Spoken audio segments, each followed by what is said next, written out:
dog. He was like the fattest wiener dog anyone's ever seen. He went to our school? Yeah, where like a wiener dog that looks like a doctor's glove filled with water. Right. Like you blew up a doctor's glove. Right, he was trying to fatten up 4 hot dogs. He backed up in his big truck over the wiener dog. He didn't know it was in the driveway, and it literally exploded. Oh my god! Which is so sad, but also like so funny. Oh god! Like it popped like a blimp. It popped like a blimp. Yeah. No, it popped like a tick. Like you squished a tick. Just a fat ass full tick. Fuck. It's so. I am also laughing just because it's so sad and tragic. Like I don't know. I think about it all the time. Unfortunately. Yeah. Oh no, I think about it like once a week. I've talked about it before. On one of these backcountry Texas roads, I was driving to mom and dad's house. It was like midnight and a dog just ran in front of me and I hit it and it was the donkey video. It unfolded. That's so sad. On the car. Dude, I had to stop at a gas station and like wipe the window down. Like this dog, like I didn't even go back because I'm like, there's 5 pieces of this dog right now. And I used to dream about it for a little bit, but now I don't. Dude, I don't give a fuck. I ran over a bunny once, and I pulled over and like cried. I wanted to kill myself. I hit a bird one time. Like it hit my windshield, and I started crying so much. But I'm like, don't we have an agreement here? You're supposed to get the fuck out of the way. Yeah, fly. I don't care about birds. I would kill all birds if I could. I really hate birds. I think they're gross and they're creepy. When I was in high school on the baseball team, this guy on my team was like, hey, you want to see something cool? And I go, sure. And he's holding a brick in his hand. He drops it, and it lands on a lizard. And it just exploded. Dude, people are going to be so upset about this episode. Yeah. We're just talking about animal death for like the past 35 minutes. Should we move on to people? No.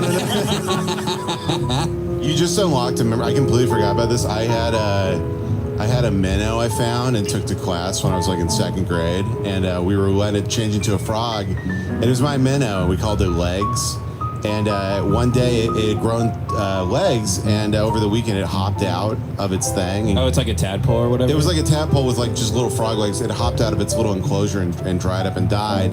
And I was really fucking sad.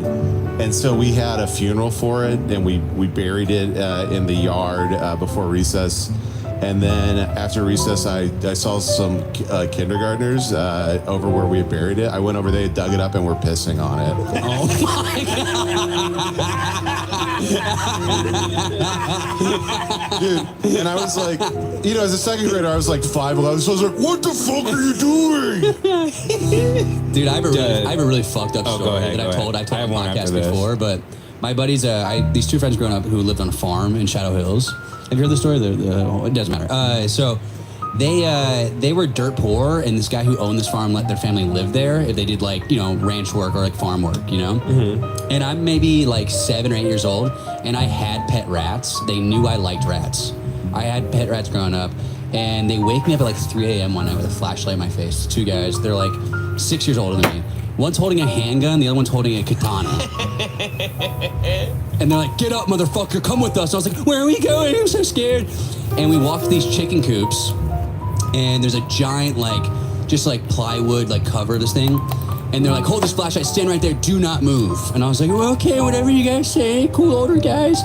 And they lift up the wood, and it's maybe 200 rats. And they just start unloading round after round and chopping them up with a samurai sword. It was like Fruit Ninja for rats, dude. Just blood everywhere, and I'm crying, because I'm like, these are my pets. And I'm like, oh my God! And then they turned the gun at me, and they're like, don't move, pussy! Like, it was the worst. They pointed the gun at you? They pointed the gun at me, and be like, stay right there, bitch! I can't believe this is real. I swear to God, this is real. This sounds like a nightmare. And then, but here's the kicker. This is my favorite part of the story, is that we go back, and I'm literally shell-shocked. Like, my eyes, I can't close my eyes. I'm shaking. It's like the worst thing I've ever seen. And the oldest brother was such a sociopath. He could tell I was upset. So he goes, hey man, I can tell you're upset. Let me show you something fun though, all right? This will cheer you up. And then he showed me cartoon porn of Princess Jasmine getting fucked by her tiger. That's how he made it up to me. I was 7 years old. I just watched 200 rats get massacred, and then he showed me hentai. That's like what MK Ultra does to children. Yeah, that could have like completely wiped your personality. How am I somewhat okay and normal? Those guys work for the CIA. Yeah.